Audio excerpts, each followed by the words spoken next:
ស្ដីមកទាំងអស់គ្នាស្គាល់ខ្ញុំអត់ខ្ញុំគឺជាតកអេតែកុំហៅខ្ញុំយ៉ាងទៀតណាខ្ញុំអត់ចូលចិត្តទេណា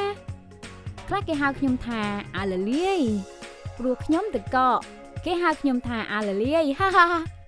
វាត្រូវហើយតែកុំហៅខ្ញុំចឹងអីតកគឺជាបណ្ដុំរឹងនៃល្បាយរាវរបស់ទឹកដែលបានកកើតចេញពីការសម្ងួតនិងការបញ្ចុះសីតុណ្ហភាព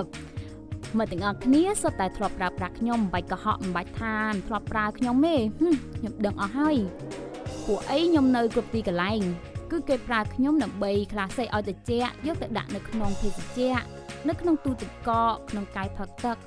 ភោជនីយដ្ឋានអូតែលកន្លែងលក់ទឹកអំពៅតូបចំហួយក្នុងភូមិអ្នកអូ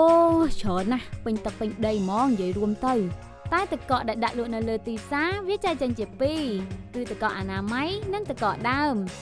តោះទៅមើលពីវិធីធ្វើទឹកកកដើមទាំងអស់គ្នាដំបូងគេត្រូវយកទឹកចូលរោងចក្រក្រោយមកគេចាប់ផ្ដើមចម្រោះទឹកដោយឧបករណ៍ចម្រោះទឹកតបមកទៀតគេយកទឹកនោះទៅដាក់ចូលក្នុងពុម្ពបំពង់ទឹកកកដូចនេះទៅឈិតនៅចុះសីតុណ្ហភាពក្រោម0អង្សាហើយក្លាសេប្រហែលជា2ម៉ោង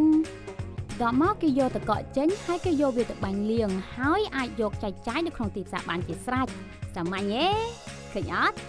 មិត្តយល់ហើយអូខេឥឡូវមិត្តដឹងពីដំណើរការធ្វើទឹកកកដើមហើយជួបគ្នាពេលក្រោយបាយបាយ